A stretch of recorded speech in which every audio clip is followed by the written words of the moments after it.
A friend of mine sent this article to me last night. Shout out to Ben Knoll for always sending articles relating to language to me to get my take.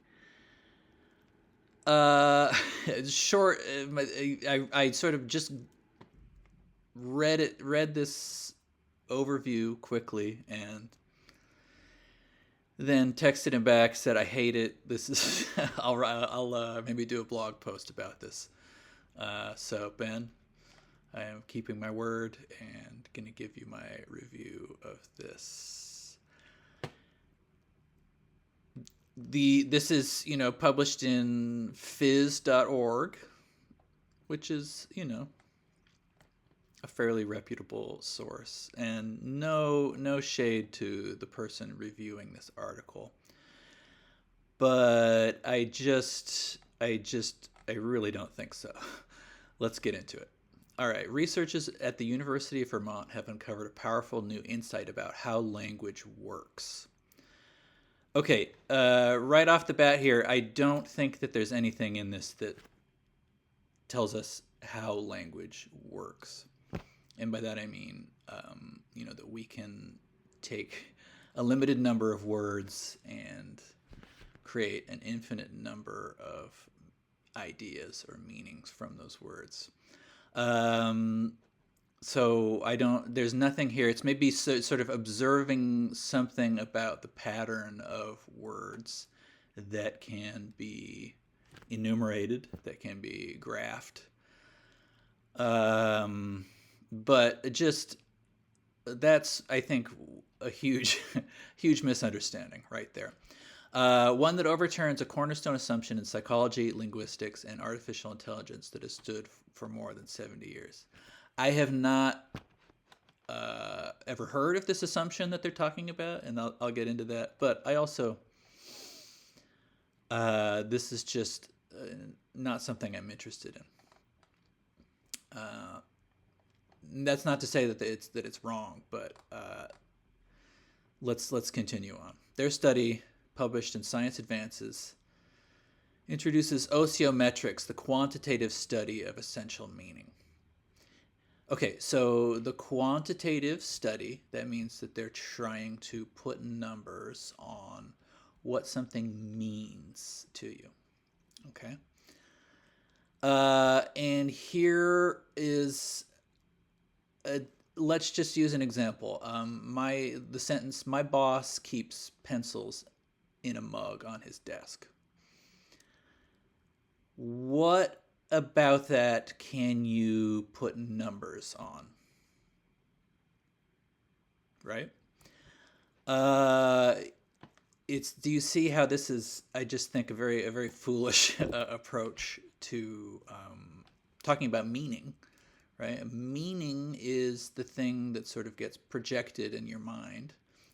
So my boss keeps pencils in a mug on his desk. You might have an emotional reaction to that. I don't know. It depends on your background, but that is really just sort of painting a picture, right? And the picture is the thing that gets projected, but your sort of internal reaction to that picture, I think, is what they are saying meaning is. Or maybe I'm saying that's what meaning is, but they're sort of saying that it is contained in the words, and that's, I think, a fundamentally wrong way of looking at it. Okay, this reveals that language is fundamentally organized not around emotion alone, but around deeper structure shaped by power, danger, and order. Okay, language is not organized around emotion at all. So to say that not of emotion alone, was anybody ever saying that language is organized around emotion? Nobody. I'm not aware of anybody ever saying that.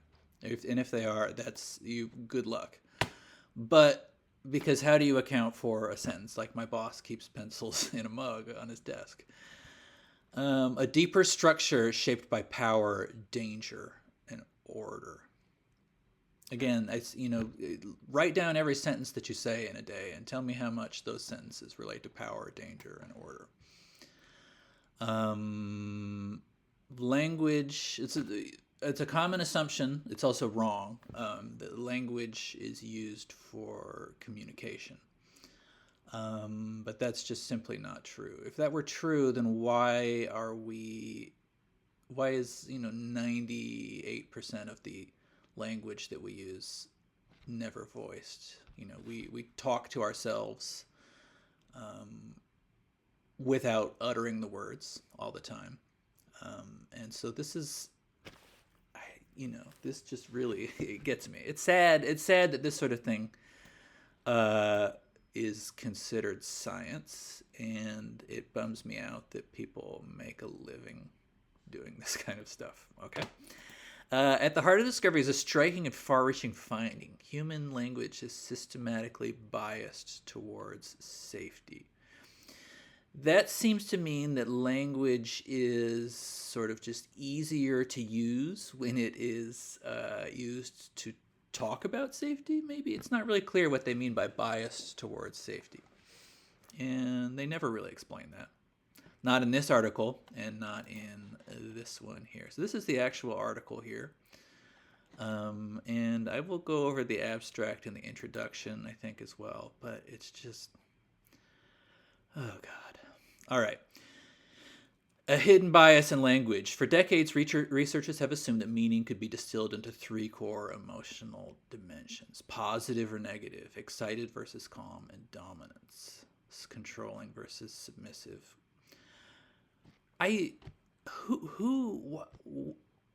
Why would anybody think that meaning can be distilled into these three things?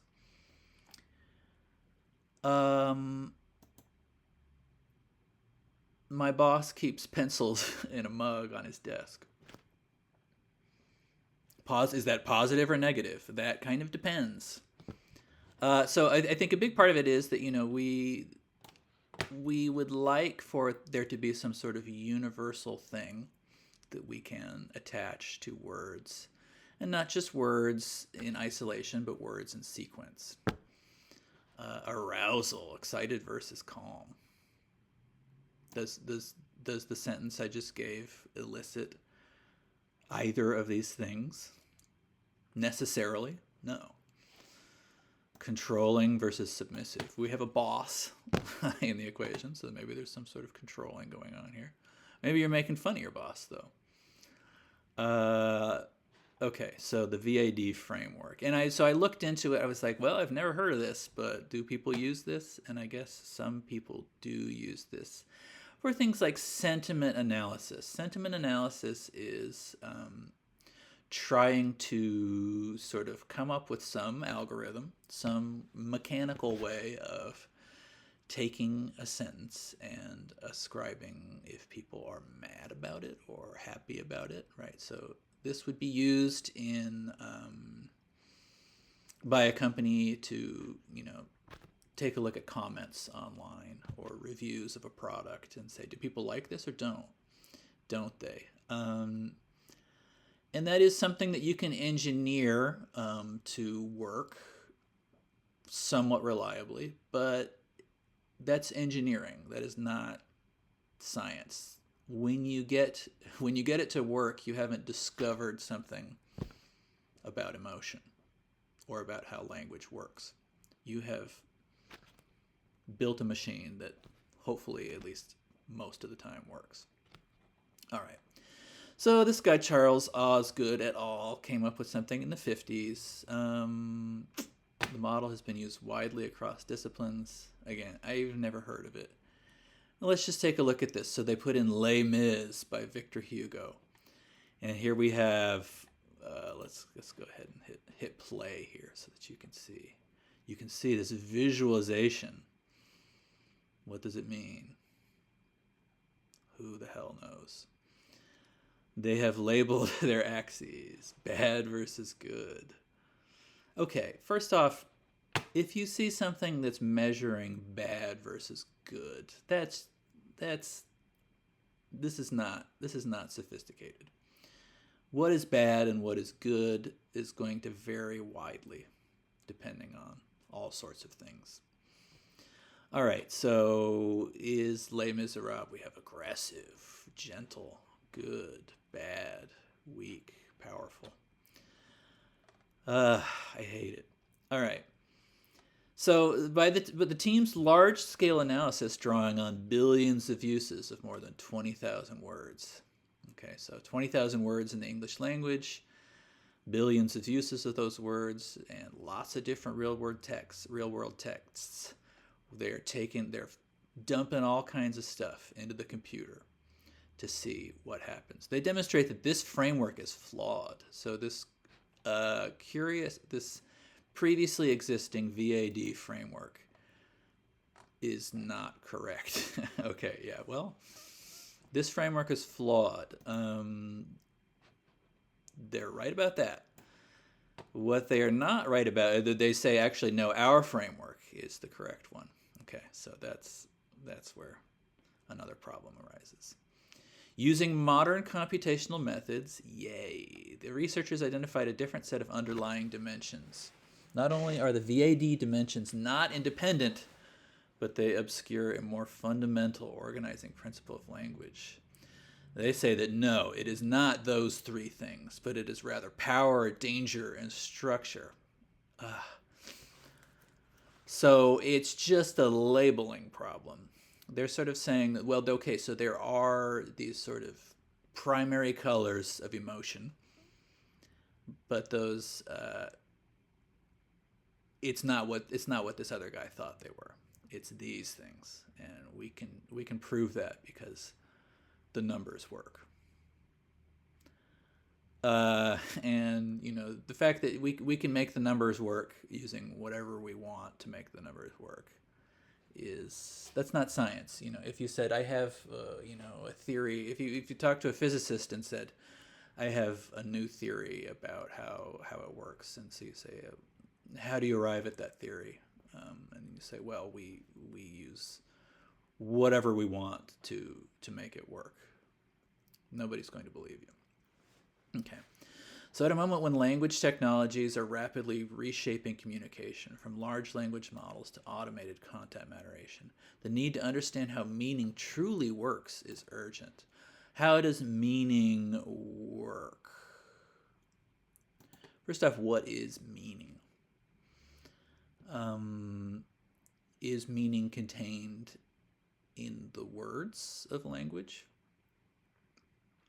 To me, meaning is how a structured expression is interpreted by the hearer.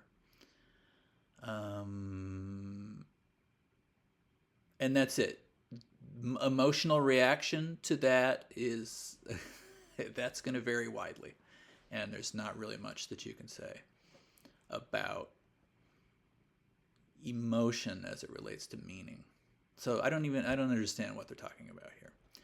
And I read the introduction to their paper, and it also doesn't really seem clear to me. The new results work 90% of the time, as opposed to 72% of the time for VAD model. Okay, so it's like you reshuffled the data in a way that makes it, quote, work more of the time. It doesn't mean that you've discovered something about language. When the team examined how words are used across books, news, etc., one pattern stood out consistently. Language strongly favors words associated with safety over those associated with danger. How does it favor words? Are people more likely to say those things? So please define your terms. This safety bias reframes a long-standing observation in linguistics known as the Pollyanna principle. I've never heard of this. The tendency for human language to skew positive. Do you think the human language skews positive? Rather than simply reflecting emotional positivity, researchers show this effect is caused by a deeper orientation towards safety.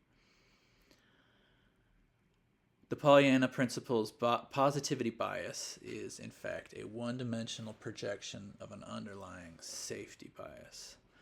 This is a big observation that comes out of this work, says a guy who is the senior author of the study. This is a big observation that comes out of this work. Are people really saying that? Expressions of safety are crucial to all language.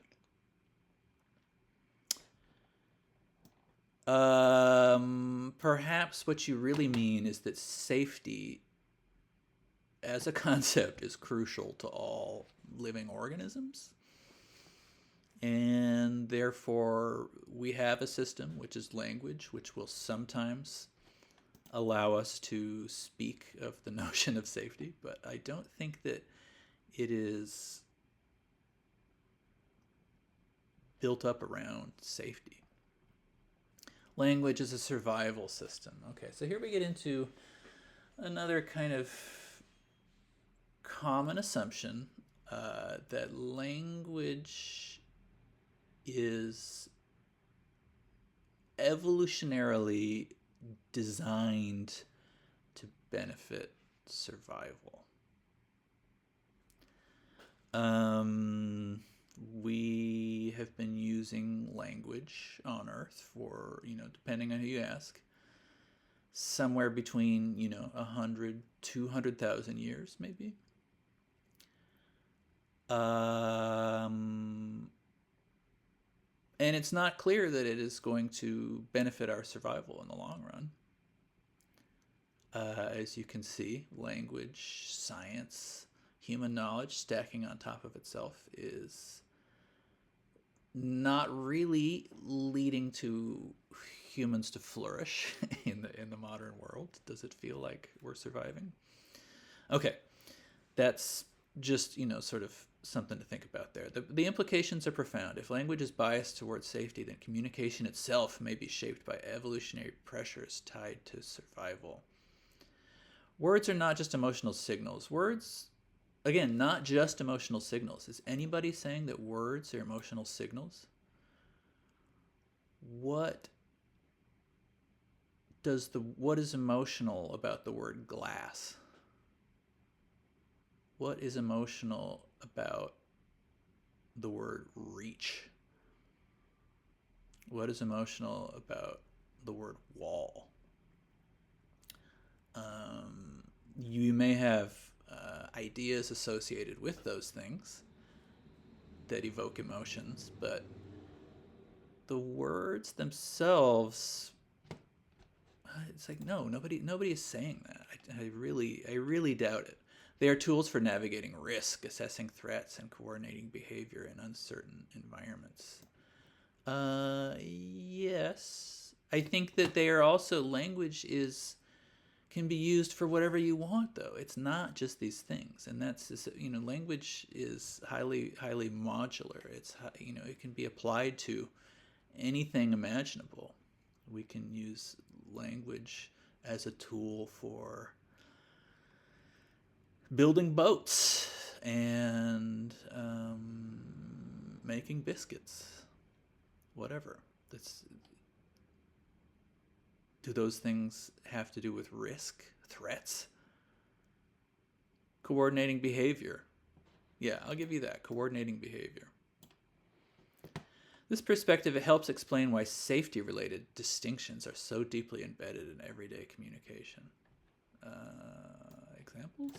Across cultures and contexts, humans constantly signal whether situations, people, or actions are safe or dangerous. Again, that's one of the many things that humans talk about. And so I don't understand. In this view, positivity in language is not simply about expressing happiness or approval. It is about signaling predictability and safety in a shared environment.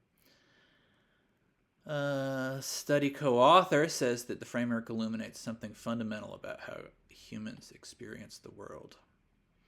The new framework illustrates something fundamental about how humans experience the world.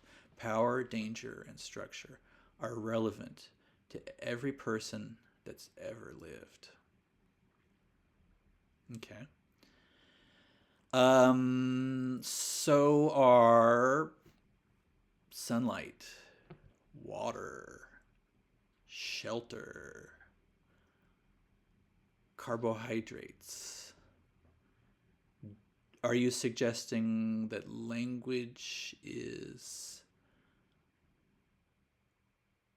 fundamentally illustrates those things too? Those are things that are relevant to every person that's ever lived. Or if we're taking the language must reflect evolution approach, then why are we? I think there's a huge gap. There's something that you're missing here, which is horniness. How language should be by this logic, the most important thing should be getting it on, right, and navigating how to get it on. So why aren't you talking about that?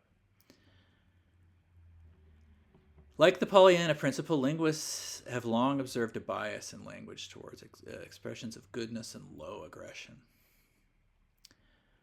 I think that they may be mistaking the fact that society observes a bias towards expressions of goodness and low aggression, right? Safety, cities reflect the human desire for safety. But that doesn't mean that they couldn't be built some other way. We now understand that these are shadows of an underlying linguistic safety bias. Okay.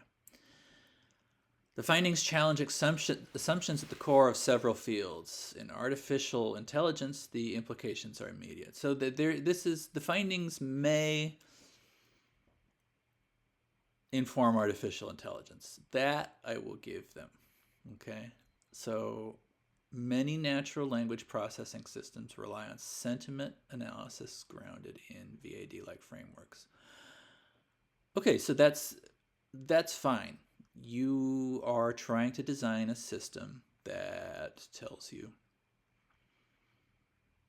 gives you an automated way of understanding how people are feeling about whatever, probably the product you're trying to sell. Okay. Or the idea that you're trying to sell, the propaganda that you are trying to get people to believe, whatever that might be. Those frameworks misrepresent the essential nature of meaning. Then AI systems may be systematically misinterpreting human language. AI systems don't interpret human language. What they do is crank out, in this case, right? So if we're talking about sentiment analysis, they'll crank out a number that tells you how positive or negative your, system of algorithms tells you that it is. But most of those systems are based on, asking a human, does this seem good or bad? Does this person seem angry or happy? And then you rate it. But those numbers are coming from humans.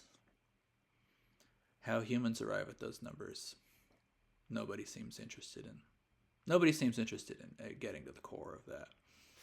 Incorporating power, danger, and structure could lead to more accurate and interpretable models, particularly in applications involving risk. Who cares? In linguistics, okay, the study reframes how meaning is structured at its most basic level.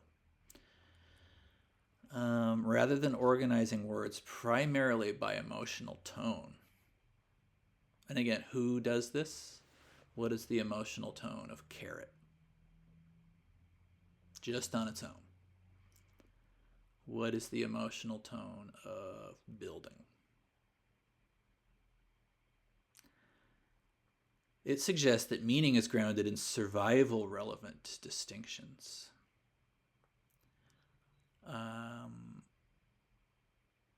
The meaning doesn't have to have anything to do with these things. What is powerful? What is dangerous? What is structured? Um, if I tell you that this glass is filled with ice, what does that have to do with power or danger, or whether it's structured or not?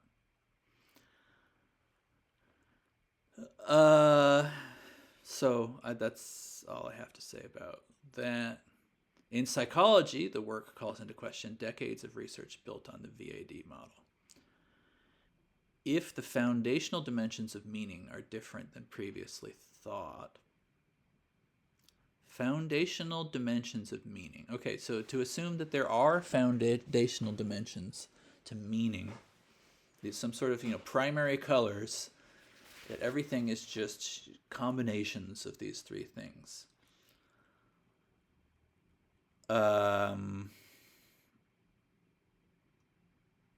Again, that's just not. I think the assumption that there are foundational dimensions is a flawed one. In neurobiology, the findings resonate with what is known about the brain's sensitivity to threat and safety.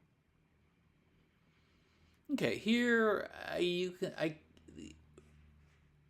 I'm going to give this a maybe, right? Okay, this is actually something that maybe is quantifiable. But let me give you an example, a very clear example. The sentence, "Make America Great Again." To a certain percentage of the population in the United States, emotionally, that is going to have a very negative I want to choose my words carefully. When people hear this, they may have negative emotions, right? A certain percentage of the population, when they hear this, is maybe going to have very positive emotions. But is there any hope of ever designing a system that will accurately tell us, based just on the words, what sort of emotional reaction a combination of words is going to give us?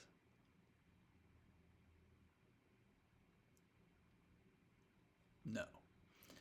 The discovery of linguistics. Okay, so sensitivity to threat and safety. All right, so this is something that all creatures, all of God's creatures feel, right? Threat and safety. Safe or less safe. But that's a spectrum. It's not safe or not safe. In all cases, right, we are looking at things as a matter of more or less rather than yes or no. The discovery of a linguistic safety bias suggests that these biological properties may be mirrored in the structure of language itself. Again, they keep using this word structure in reference to language. And so what do you mean, structure? Offering a potential bridge between neural processes and symbolic communication. Okay, so a bridge between neural processes and symbolic communication. That's what we're looking for. If you can find that, linguistics could be elevated to the level of natural science. But as it stands, it's just not clicking. Okay, so let's look at the abstract. From work emerging through the middle of the 20th century, the essence of meaning has been widely accepted as being described by three orthogonal dimensions, VAD. Okay, the essence of meaning, valence, arousal, and dominance. Again, this is just, I think, kind of a boneheaded, dickhead theory way of looking at the human condition. And it's just completely, it's like they're just making shit up and then getting numbers to work and then saying, hey, we have something here. The essential dimensions have become the cornerstone of sentiment analysis across many fields. Okay, so the idea that sentiment analysis can exist is, like I've said, it's an engineering problem. It's not really a science problem. You can keep reiterating, right, until you make something that correctly gives a correct number about whether the sentence, I didn't like that song, is positive or negative. Okay, so by re-examining first types and then tokens for the English language, and through the use of automatically annotated histograms. Automatically annotated. Is that a good idea? We find here that the essence of meaning conveyed by words is instead best described as, okay, so we're saying there should be five dimensions, not three, first off. Large-scale language corpora reveal a systematic bias towards safe, low-danger words. I would say that no. I would say that the world is structured in a way that it is safe and low danger. Therefore, language reflects that. But it's not that language is made that way.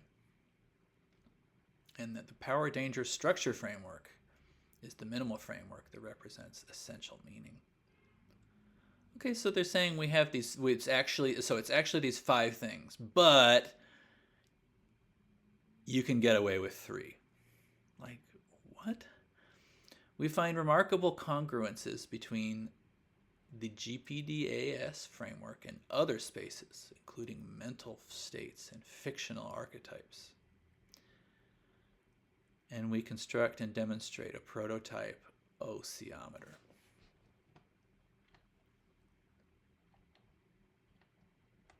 I don't know. This does not seem like particularly solid science to me. Okay, so as encoded by human language, meaning spans a high-dimensional semantic space that is continually expanding and evolving. Okay, semantic space meaning, right, a space where things can mean things, bearing complex hierarchical and network structures. Okay, that's true. Language is hierarchical. In attempting to understand any quantified complex system, a most basic step is to apply a method of dimensional reduction. Okay, so any quantified complex system. And here's the thing, language comes out as discrete entities, discrete words, discrete phonemes. And sentences with 6 or 7 words, not 6.5. So it comes out as a discrete thing, but I don't think that the thought that produces language is quantifiable. And I don't think that what gets produced when somebody hears or interprets language is quantifiable either. Okay, so a most basic step is to apply a method of dimensional reduction. All right, so we're saying let's whittle it down to its essential 3 things. 3 is good. If we distill meaning to its essence, boiling off all higher dimensions of meaning. Okay, and so these higher dimensions of meaning, right? So sexiness, wetness, deliciousness, fruitiness, whatever those might be. Those are higher dimensions of meaning. The focus of our work here. Do we find Do we find fundamental dimensions of meaning space that are interpretable and moreover reliably experienced, conceptualized, and conveyed by people? All right, the short answer is yes. Okay, so Osgood's framework has been widely used across many fields, but they've got him. They got him. They got Osgood here. They got him good. It doesn't wholly hold up to a modern computational analysis using large school data sets and new methodologies. So we have to invent some new bullshit instead. Here, we define Ousiometrics to be a quantitative study of the essential meaning of components of an entity. The quantitative study of the essential meaningful components, however represented and perceived. All right, they tell a little bit about the etymology of this term. So we're still in the introduction here. Introducing the terminology of Ousiometrics in particular helps us to distinguish from general fields that study meaning such as semantics and semiotics.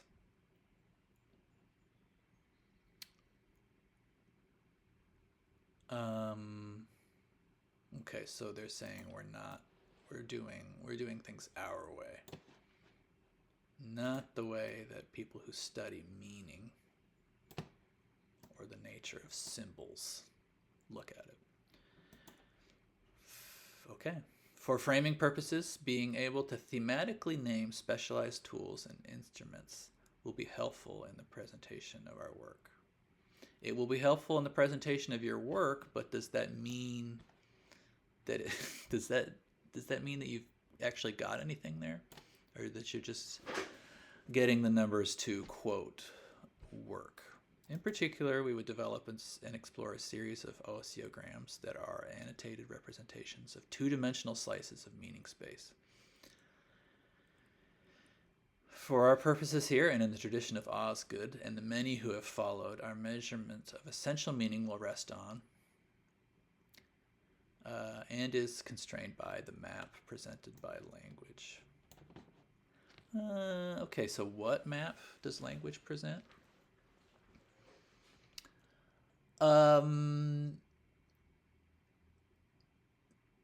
Language allows us to, with a limited set of words, 20,000, 30,000, whatever that might be, it's a finite number of words,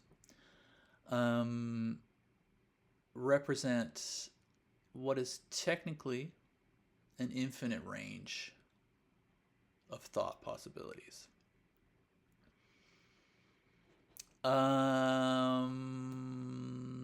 So how do you map infinity? Just a question. All right. That's the introduction. That's all I really need to say about this. Let me just go through my notes here. What else did I have to say about this?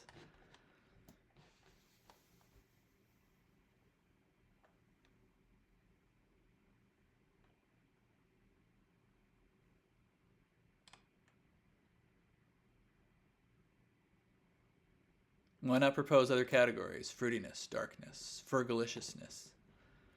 You can extract data that will graph nicely for all of these things. Therefore, they must be usable, right? I'm messing with you.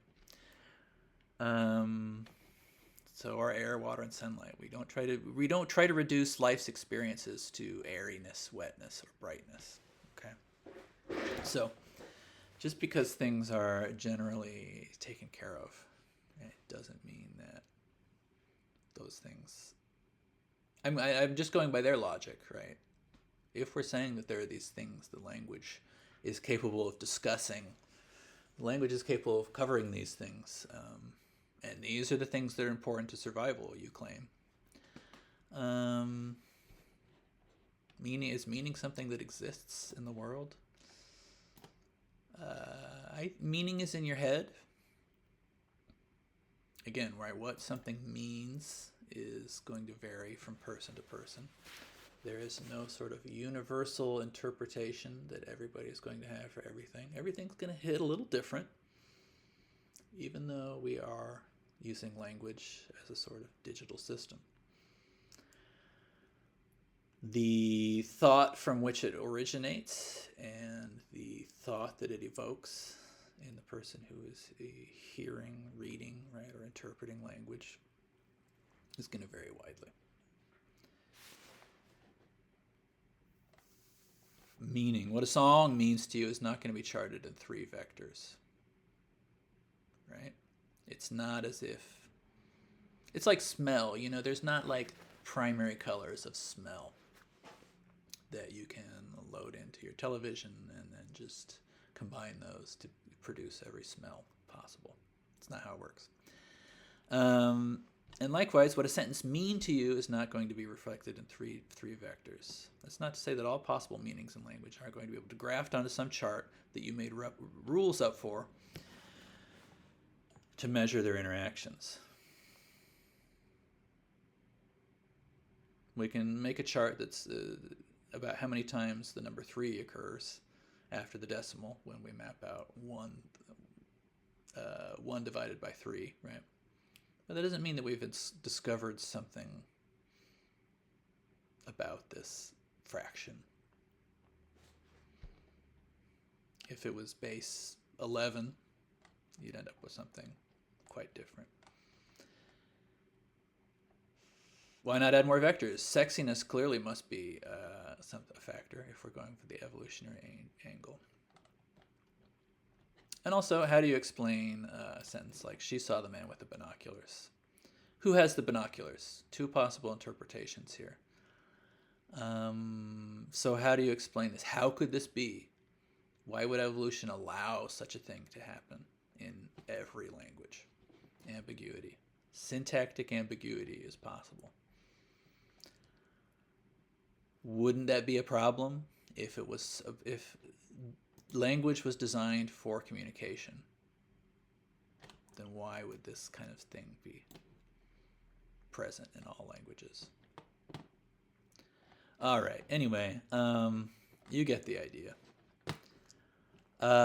So just what I thought was going to be quick run through on this, but thank you for spending a little time with me at the computer, and I will see you next time.